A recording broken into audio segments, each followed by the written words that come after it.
pass the floor over to Julie. I think Trixie has some announcements and things she wants to share at the start of the meeting by way of housekeeping. Thanks, So Trixie, Karen. all you. I'm glad you're all here.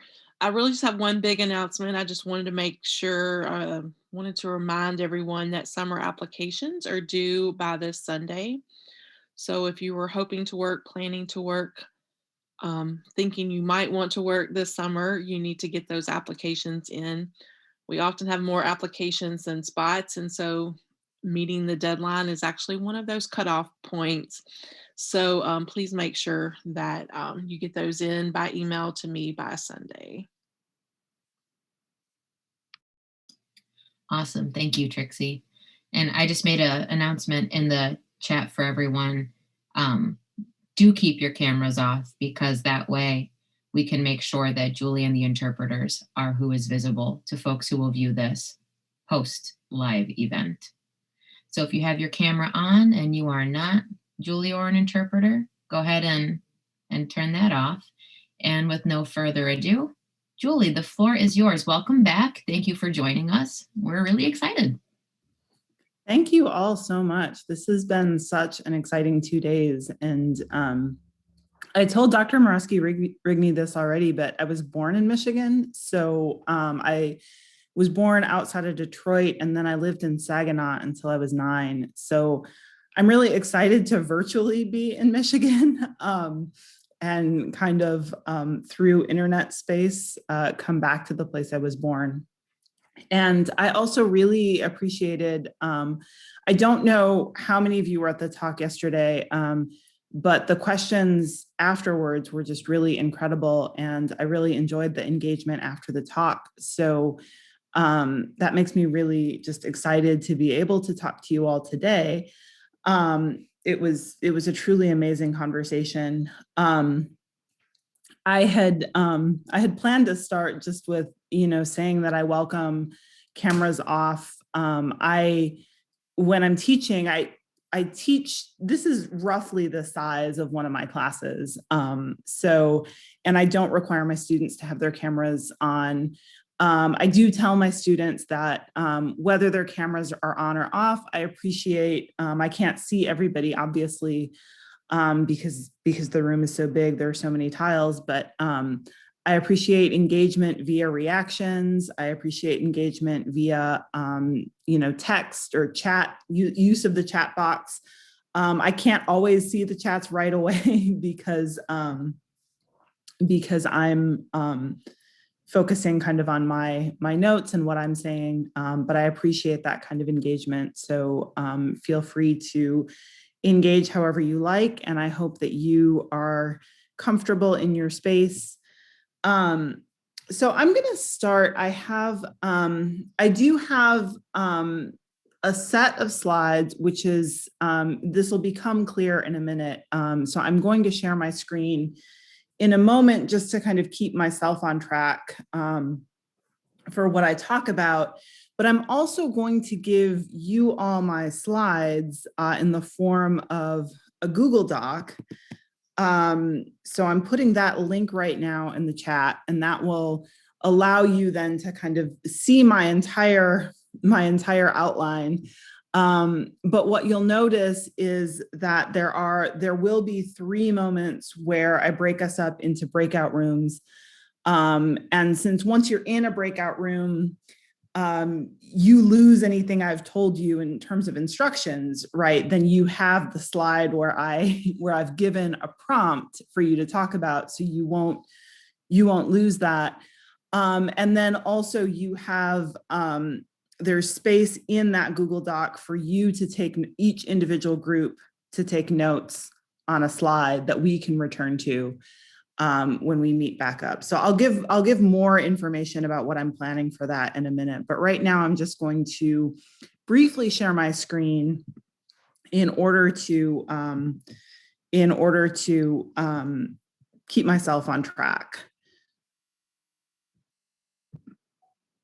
So I've titled this workshop Feminist of Color, Disability Studies, and Critical Access. Basically, these are the 2 kind of scholarly concepts that I organized my talk around yesterday. And there are also concepts that I think lend themselves really well to thinking together, not just about what the people who came up with these concepts meant when they came up with the concepts, but also for thinking about what these concepts could mean for us, right? Or how we might use these concepts in ways that aren't necessarily the immediate contexts that the people who developed these terms were thinking of. So an outline of what I want to do today is I'll offer some introductory notes just about kind of how I want to proceed. Then I will say a bit more about these key concepts, feminist of color, disability studies, and critical access. For those of you who were not at the talk, or for those of you who were at the talk but would just like me to spend a little bit more time talking about them. And then we'll move into a kind of interactive part where first I will ask the whole group, where might we put these concepts into practice? And we can answer that using the chat. If people want to speak, I'm happy with that too. But I definitely know that oftentimes in a group this large, people prefer to engage via chat, so we can do that. And then we'll go into breakout rooms and we'll really get into sort of nuanced discussion about these two concepts. We'll be asking how we can put these concepts into practice, and we'll break that question down in three different ways: defining the concepts, identifying the barriers to the concepts, and then imagining against those barriers. So some introductory notes. I'm not an expert, right? These are not my concepts. Feminist of color, disability studies, as I mentioned yesterday, and I'll have citations in a moment for you, is a concept developed by Sammy Schock and Gina B. Kim. And critical access is a concept that a lot of thinkers have been defining and talking about, but I am particularly drawn to the ways in which Amy Hamray defines the concept. So I'm not the expert. These are not my concepts, but they are concepts that I have found incredibly useful. In my talk yesterday, I talked about how I see these concepts working in one particular text, right? So this is a work of literary nonfiction called The Undocumented Americans by Carla Cornejo Villavicencio. But what I want us to do today is just think about other places where we might see these concepts, other places where we might put these concepts into practice. And my intention with all of this is to learn as much as I offer. Both of these are concepts that I've really been working with in my own research and my own teaching for quite some time now. But nonetheless, they're concepts that every time I return to them, I learn more about them. And so my goal today is to learn with you and not to present information in a sort of one directional way. The last thing I want to say in these introductory notes is just a note on how I use the breakout rooms or how I like to approach small group discussion in general. So I'm really not a fan of the model where everybody goes into breakout rooms and then we come back and each breakout room has a designated reporter and we go around and we call on each group to report back what they did. It is a little awkward in a group this size because each time you're in breakout rooms, you'll be in breakout rooms with different people, right? So there is a way in which, when we don't have that guaranteed report back, it might feel like the thread of the conversation gets broken up a little bit because you're suddenly starting the conversation again with people that you didn't have in the first round of the conversation. But the way that I kind of mitigate for that, right, is through my use of Google Slides. So I sent you guys basically a version of what I'm screen sharing right now.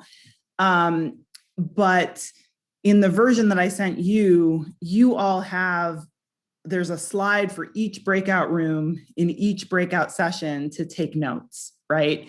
So when we come back as a group, you can spy on the other groups.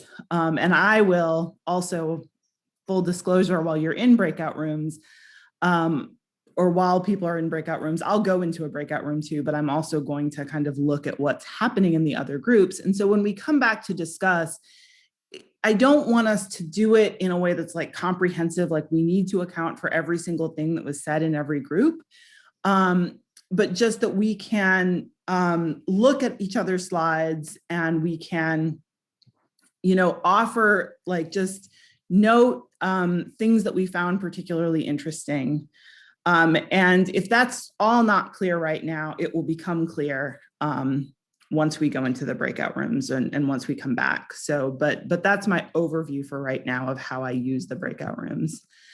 I'm going to pause because I see that there's something in the chat. So I just want to make sure that there's nothing I need to address.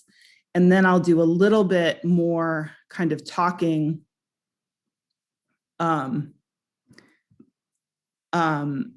I'll do a little bit of talking about kind of these concepts before we go into the activity. And I looked at the chat and it's just helpful information about how to use the Google Doc that I sent you all, or the Google Slide doc. So I'm just going to very briefly, this was in my talk yesterday, but I'm going to very briefly read to you how these concepts were defined by the people who were involved in originally coming up with them, right? So Feminist of Color Disability Studies from Schock and Kim, right? They define it as an intellectual, theoretical, and political project that simultaneously acknowledges existing critical race work in feminist disability studies, claims work in feminist of color scholarship not recognized as disability studies, and sets forth an agenda to transform feminist disability studies by drawing attention to how its unacknowledged whiteness has shaped the boundaries and methods of the field thus far. And so what I really take from this, right, is that feminist of color disability studies is about thinking about disability and race always together, and thinking about multiple lineages for our knowledge, and thinking about how we can imagine race and disability and gender and sexuality all together, as opposed to sort of discrete categories that we think about one at a time and acknowledge one at a time, right? And then critical access, this is a much shorter definition, but Hamre calls it an open-ended process, a negotiation, and an intersectional and multimodal issue rather than an easily achievable endpoint. And yesterday I quoted more of how Hamre sort of talks about how access is more than just compliance. It's not just about the ADA checking off boxes, right? And saying that if we've complied with the ADA, then we have access, right? But really engaging in negotiation, doing a lot of open-ended exploration to really say, what does access mean to us? Who do we want to access, our space or our document or our writing or our language, right? Like, who is access for, and how do we want to achieve it? And then just a few more kind of guiding words from both of Schock and Kim and Hamre. So all three of them, not both of them. I I can't always count very well. So Schock and Kim say that feminist of color disability studies is an understanding of disability as a social system and disability as a relationship to power that intersects with and is mutually constituted by race, gender, class, and sexuality, and that emphasizes coalition, affinity, and solidarity. And then Hamre says that critical access, right, is about opening restless, iterative conversations about the complexities of access. So these are just some more kind of guiding quotes from them that may or may not be of use to you as you move into thinking about what these concepts could mean and do for you. So now what I want us to just sort of do in the chat, right, is start to think about where might we practice critical access or feminist of color disability studies? What are some sites that we want to be thinking about when we go into the breakout rooms?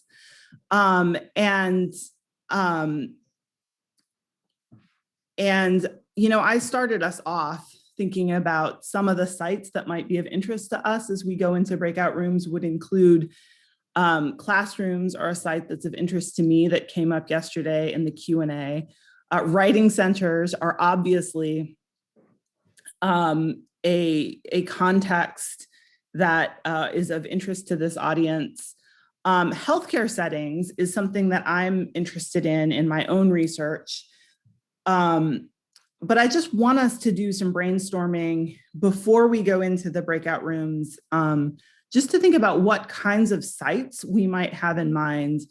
And I also wanted to bring your attention to a question that was posed by Dr. Trixie Long-Smith after my talk yesterday, right? So she had sort of submitted this question related to the ideas of the mad mind writing that was presented yesterday, discuss the value of the mad or neurodivergent mind as a writing consultant or tutor.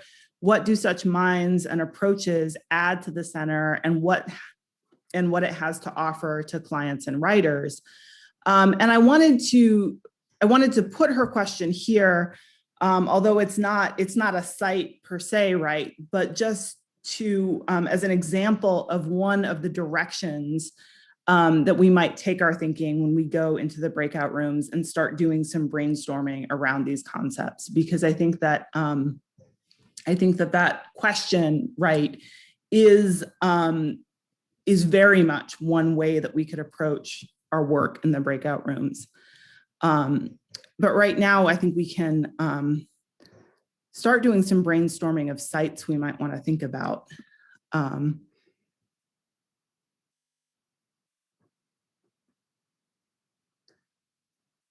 We can have that question in the comments. I will have to stop sharing my screen, or we can have, I will have to stop sharing my screen in order to be able to copy and paste. I'm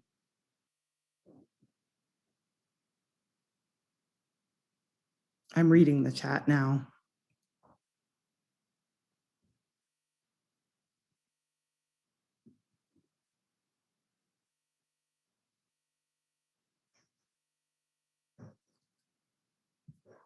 In terms of the question about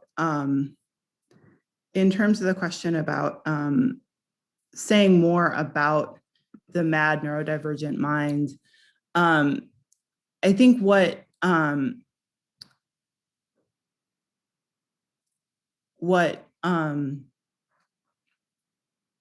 I think we can do as we like when we go into the breakout rooms, we'll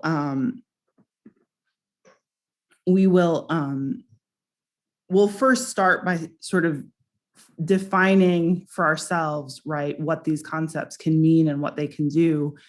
But then the next thing we'll be talking about are barriers, and then ways in which we can imagine against barriers, right? So I think where the mad neurodivergent mind really comes in is if we're thinking about writing centers as a site for for practicing either feminist of color disability studies or critical access, or both together, right? If we're thinking about the Writing Center as a site, right, I think what is so great about the question is that it's not just thinking about access in terms of Writing Center clients, but also access in terms of how can we invite more people in this space as tutors, as writing consultants, and be thinking about what we gain, right, from bringing them in. So that is one direction we can take, like the full thread. But for right now, I think it's helpful just to go into the first question, and be thinking together about how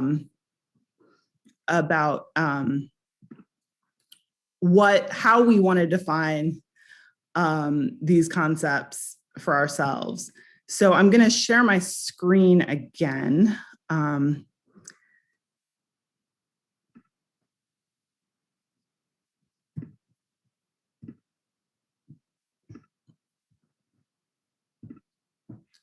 So this is the first breakout session, is just defining the concepts.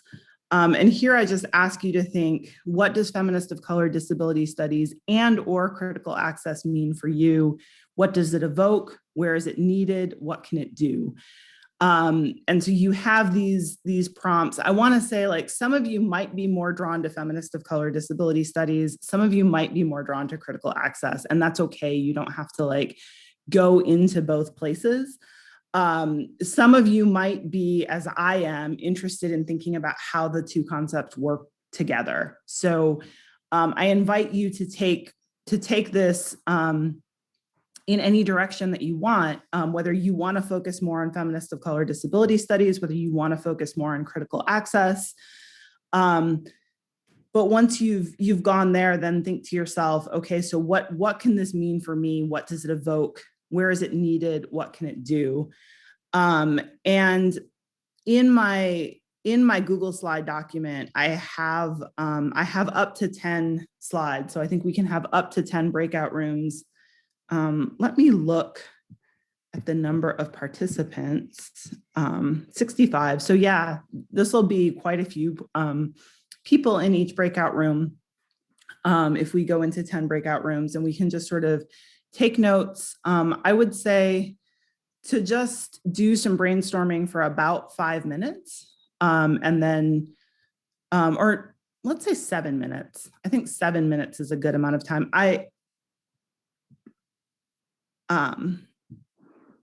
Does anyone have questions before we go in? I just have one. Would you like me to wait to start the breakout rooms till brainstorming time has ended? Or do you want the breakout rooms to be where brainstorming is happening? Oh, yes. You know what? I got nervous because we were, I was going to say, what are some sites? Yes, I jumped ahead of myself. Thank you so much for that, because we were going to brainstorm about sites, but then I was explaining why I had put Dr. Smith's question, and I got sidetracked by answering the questions in the chat. So thank you so much. But yeah, let's start by just brainstorming sites where we might want to have in mind when we go into breakout rooms.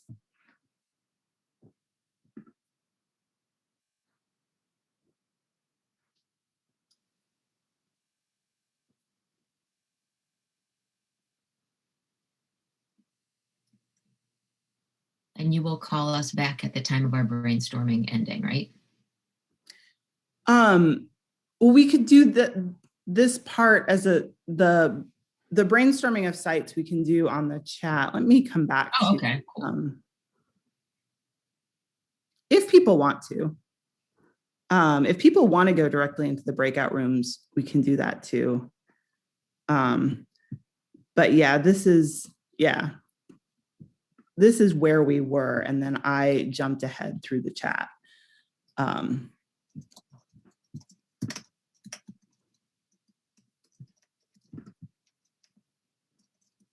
one-to-one mentoring sessions, social media, a tutoring session table, university spaces in general, website, smaller parts of all these places, tutor training, meetings between students and teachers, the ways we represent the center beyond here, department strategy meetings, how we think of course design, curriculum, orientations. You guys are awesome. I can't read everything out.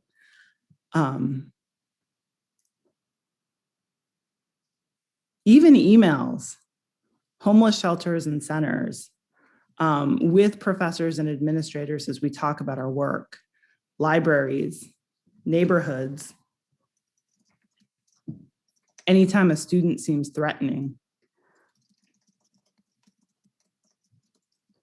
Home spaces because we are working from home during COVID. And I like that too, because also we are effectively via Zoom in each other's houses at all times.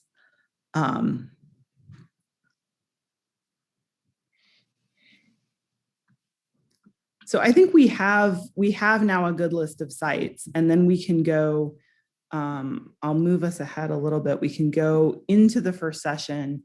And in the first session, what we'll just do is think sort of about, I sort of went through how Schock and Kim and Hamre define these concepts. But the thing about any critical concept, right, is that it never belongs just to the people who formulate it, but it belongs to the people who put it into practice. And so now, like, what we'll do in this first breakout session is make the concept ours, right? Think about what it means for us, what it can evoke, what it can do, where it's needed. And you have the prompt on the slide. And we'll say 7 minutes, and that should give us a good amount of time then to sort of, like I said, I'll keep an eye on the slides, and we'll look for concepts that we want to sort of come back to when we reconvene as a big group. Okay. Would you like me to generate the breakout rooms now? Yes. All righty.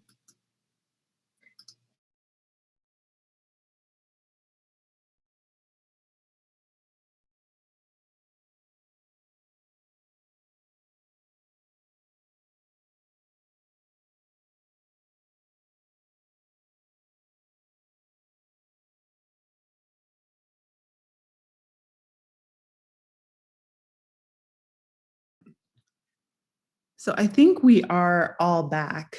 And I was talking with the members of my breakout room, and then I was also kind of sneaking to look at what other people were writing on their slides. And I think that there's really good stuff. Like, there was really good stuff in my breakout room, and there's really good stuff on some of the slides. Not every group took notes. So I am going to invite people, if they would like to do so, to talk. But I think I am going to just quickly, my group totally forgot to write into the slides. That's totally fine. I think what I'm going to do is just go to the slides and just show the slides right now quickly, and we'll skip over the ones that that don't have a lot of things written in them, and then we will just kind of talk, and people can feel free to speak via voice or speak via chat, whichever is more comfortable for you, about sort of what comes up for you. Like I said, we're not going to do a whole like report around kind of thing, but just sort of if there are threads or questions that people want to pose after they've sort of seen comprehensively what came up. So I'll share this screen. So this group said it's difficult to grasp the intersections, the scope of the theories, how race, gender, sexuality intersect and impact disability studies, how different aspects of societies and even MSU are interconnected. Intersectionality is a huge part of these concepts. And how do they present themselves specifically at MSU? I love this. It seems like feminist of color, disability studies, and critical access studies should always be considered in tandem and in intersection with each other. I think that they're like coming, I completely agree with this, that these are two different ways that people thinking in parallel have hit on sort of the same problem from different angles, and bringing the two concepts together really, really opens up a lot of thought possibilities. Ongoing conversations with people regarding best practices for access. You have to ask what people want, while also being aware that they might not know what they need or what to ask for or what they can ask for. Histories of race and disability are so intertwined in this country. And I love like having Jay's source too is there in a link. His work on kind of the history of eugenics and how race and disability have been produced in tandem together is so important. Critical access is critical. I love that.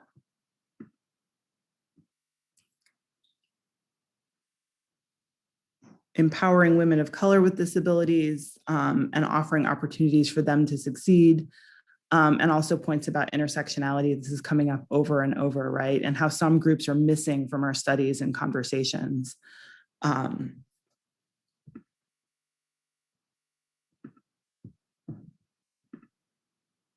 How the state creates categories of identity and how we always have to be critiquing the larger systems that create these categories.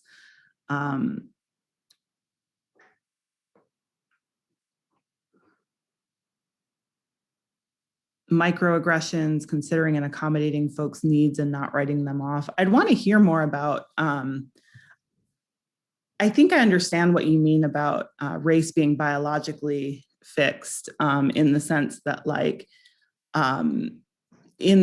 that race is something that that people come and move through different disability categories throughout their lives in the same way, or in a way that they don't move through racial categories. But I also think that, race is such a slippery concept. There's so much to discuss there. I went to new terms, identity labels, focus less on making the writing center a warm and fuzzy space and more a space where people can connect with each other about their writing. I'm going to move more quickly just so that we can get to conversations.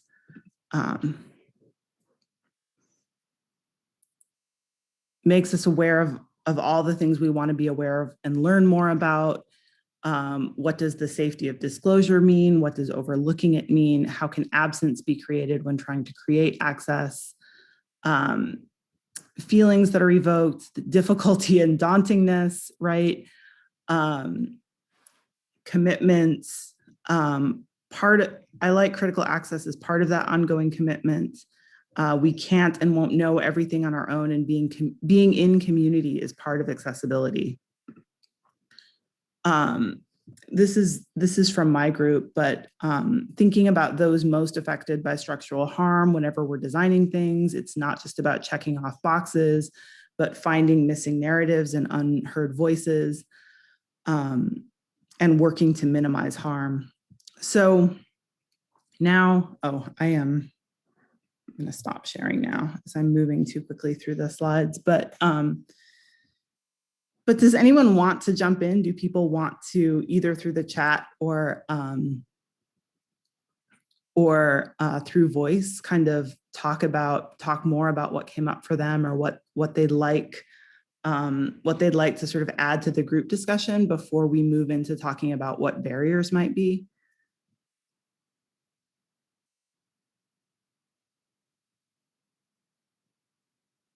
There's clarification in the chat too about the question I had about race is biologically fixed.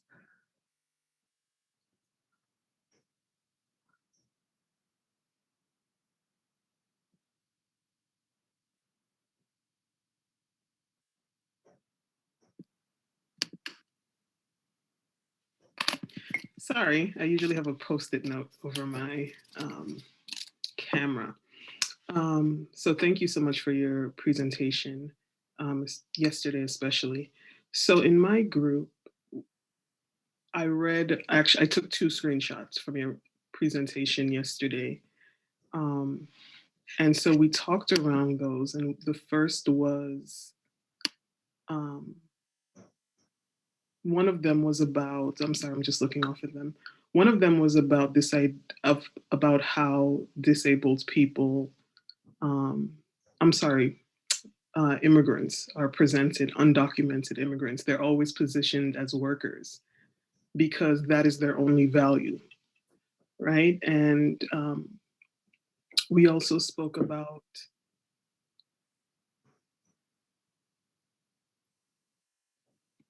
how when often in the literature, you're either a person of color or you are disabled, right? And I remember hearing this and seeing this in a video that I watched back in December, and I had never really thought about that, right? That you can't be too complicated, right? If we're gonna have to deal with you, pick a category and stick to it. And so, and I really appreciated that you called attention to policy as creating invisible disabilities in the form of mental illness, bipolarism, depression, and all of that. And I had never thought about that. And I'm still processing that and what that means. And so I appreciated your talk because I myself, I'm a naturalized citizen, but I'm an immigrant in my family. So many of my friends are immigrants. So thank you so much. Yeah, thank you so much. And I think that what you're speaking to really highlights the importance of, yes, it is very true that oftentimes, we're considering either disability or race, and we're not considering them together.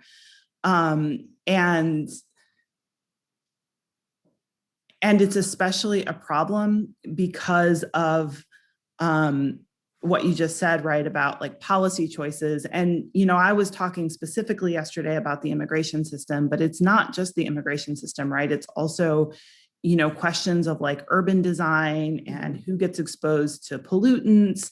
It's questions of who has access to healthcare. It's questions of who works in dangerous jobs, right? So there is a real lack of equity in terms of who's exposed to harm, who's exposed to trauma, and who is exposed to disabling conditions, right? And so disability is actually concentrated among less privileged people, or as like one of the members of my group said, people most subjected to structural harm, right? And so in a sense, the word intersection came up over and over and over on the slides, and intersectionality, right? And the reason for it is because it is impossible, right, to think about questions of access, questions of disability, right, without considering all of these other elements of social justice. So thank you so much for your comments. Thank you. I'm going to look at the chat, but I totally invite anybody else to start talking.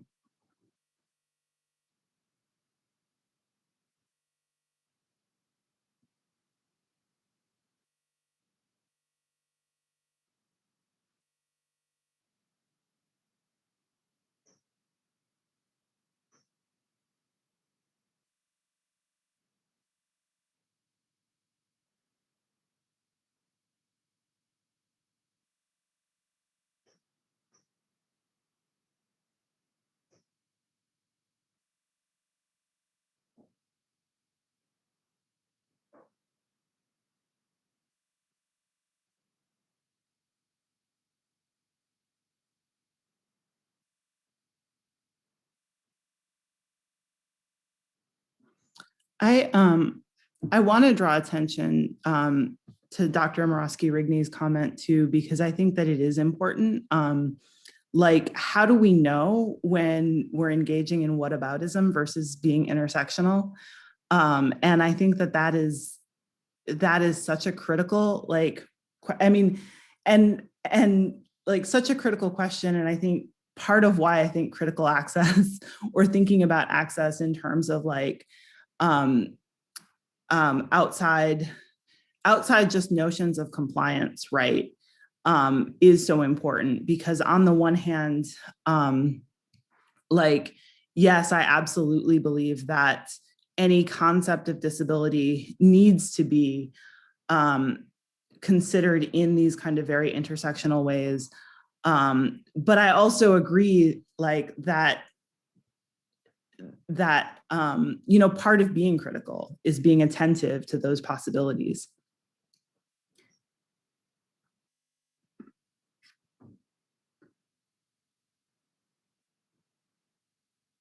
Do people want to move to the second question, which is thinking about what are barriers? I can reopen the breakout rooms. Let's do it. All right. I don't know if it's going to do the same groups as before or different, but we shall see.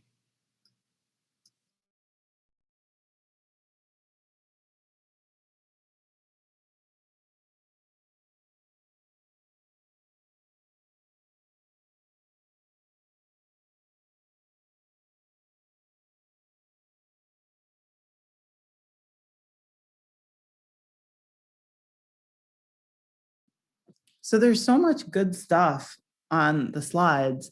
But I realized that, like, when I went in and like read the slides, it was, I was doing kind of a version of the thing I said I wasn't going to do, just because I got so excited to see like where the thoughts were going. So what I'm going to do instead of like going into the slides is just sort of, and this also as we're running out of time, I'm just going to sort of ask if anyone wants to contribute something that came up in their group.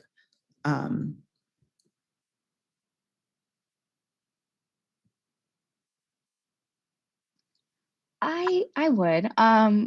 We talked about things that all seem to culminate in this idea of a barrier as being someone's self-interest and keeping them from wanting to make the world accessible, which might make it a little less easier for someone who has a lot of privilege, which I guess just sort of struck me as seeming like maybe empathy is like our leading weapon in this fight and trying to fight self-interest in favor of community good.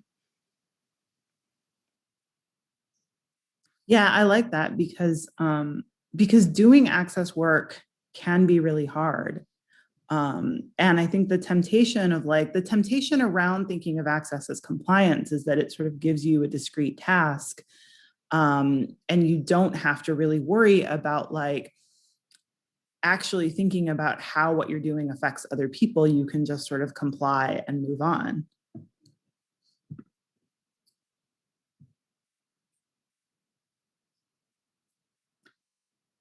We talked, I'm looking at Dr. Morosky-Rigney's comment too, about the idea that, you know, we talked about this in our group too. And I was saying that one of the reasons I put on that slide and in the prompt, the question, who benefits, right, from barriers, is that I think it's important to, it's always important to think about the fact that like one of the reasons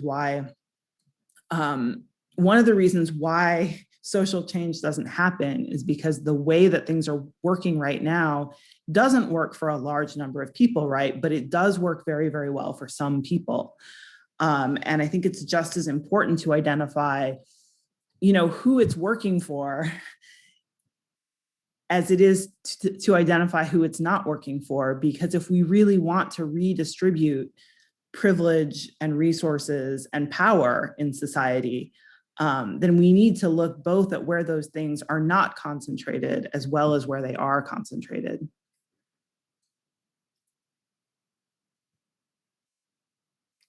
The barriers of diagnoses, I'm looking at the chat right now, and the privilege that goes into being able to get a formal diagnosis.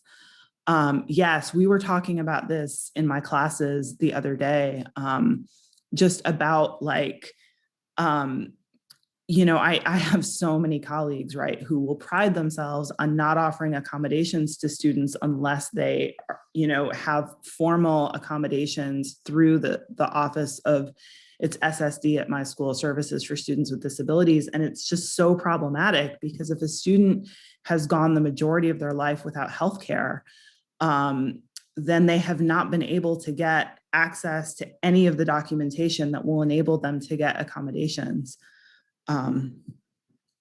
Yes.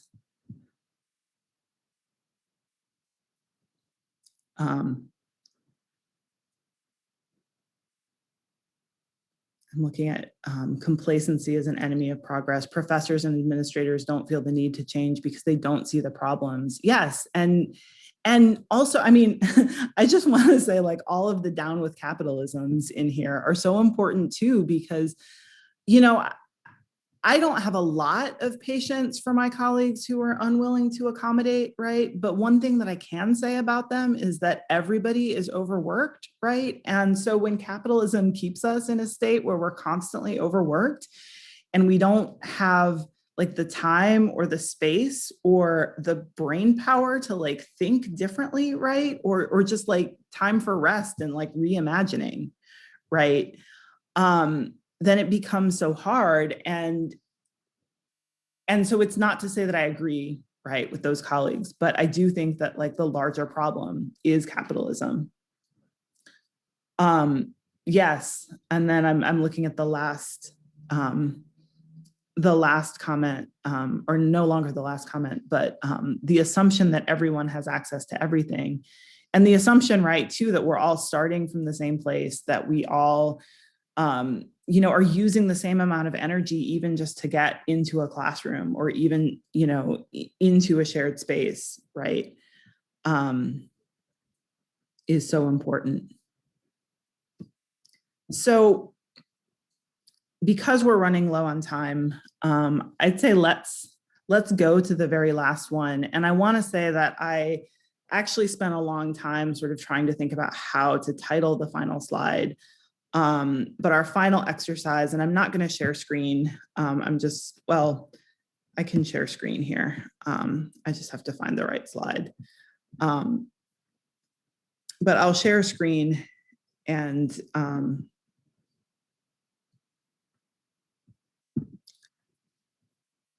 I always forget to click share and then think that I'm sharing my screen.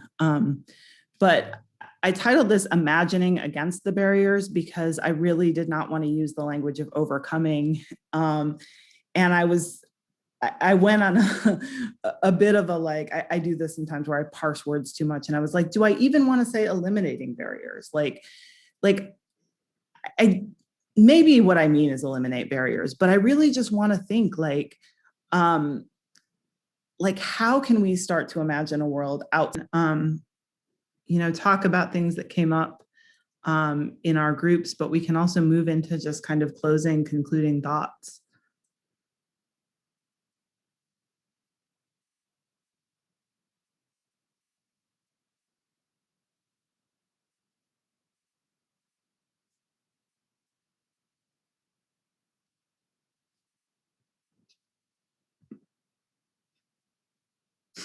Most of our points concluded with, wow, this is really hard. I think I actually really love that comment, because I think that like acknowledging the difficulty of the work is like one of the most important things we can do. And recognize, right, that it's not something that's going to happen quickly, right? And that a lot of it is just thinking together, and thinking about hard things together.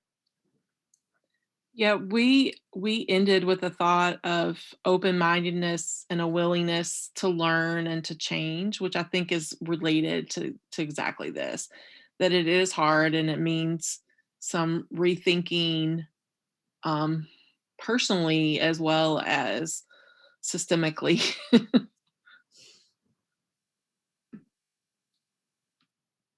Yeah, I really like the intersection of the personal and the systemic too, because of course, like, I mean, they're intertwined, right? And I mean, I think about you know, what Karen said earlier about, like, you know, how intersectionality can slide into whataboutism, right? And take the focus off of disability. And I think that there's also this tension with like structural individual, where you know, too much focus on the individual does not allow for systemic change, right? And so we need to be really careful about not focusing too much on the individual. But sometimes I think also focusing on the structural can let us off the hook individually, right? So there is this need to kind of be thinking always at the level of the structural and the level of the individual. In my group, I think Julia made a really cool point too, that while the work of imagining is labor, it's also liberatory, which I thought was a really lovely and hopeful way to think about the possibilities and the generative capacity, right, for being able to think forward into a better world, instead of being beleaguered by how bad the current one is. I really loved that Julia said that, and I wanted her to have the shout out here. It relates to something, I can't remember if it was Bridget or Allie in my group said too, about like, that the work can be hard and it can involve giving things up. But if you have your mind on the bigger picture and what you're working toward, then it's worth it, right? So like it is hard, but it's worth it, right? And I also like the alliteration of like labor and liberatory together. So like thinking liberatory labor. That's me and my literary nerdery coming out.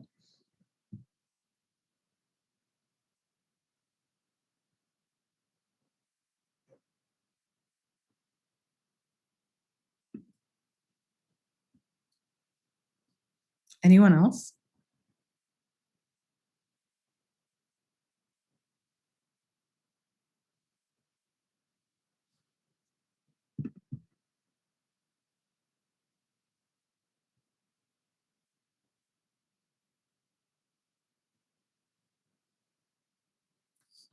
Boomer logic.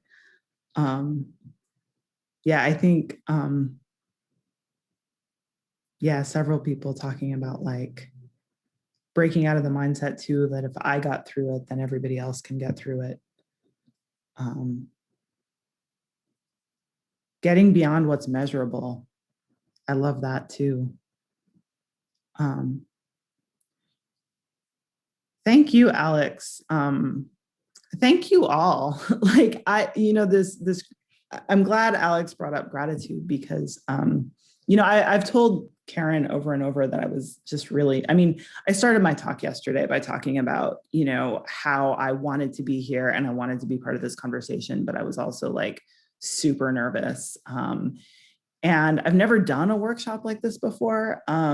And, I definitely lost my place when I was putting us into breakout rooms and, got nervous and forgot what I was supposed to be doing at critical moments. And nonetheless, like you guys really showed up with like amazing contributions and amazing ideas. And so I'm so grateful for your generosity, like your generosity of spirit, like welcoming me, being willing to learn with me, being willing to let me learn from you.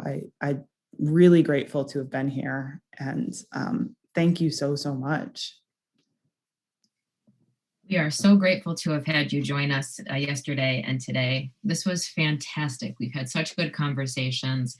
It was so cool to edit the slides live and see all the learning and all the different groups too. That was a really cool feature that was really neat. We're so appreciative for your time and your expertise and your being willing to come on this journey with us. I know, like you said, this was outside kind of your general comfort zone. And this has just been so fantastic. I hope you've enjoyed us even half as much as we've enjoyed you. Thank you again. Thank you. Thank you. Thank you. Everybody else, it is just about 4 o'clock. So I'd like to set you all free to your weekends. May you enjoy the semi-sunshine we seem to have in the Lansing area today, if you're here. And if you're not here, congratulations. It's probably nicer where you are. Have a great afternoon, everyone. Julie, thank you again. Thank Thank you. you, Dr. Minich. Keep doing powerful work. Thank Thanks to you. the accessibility team. Bye, everybody.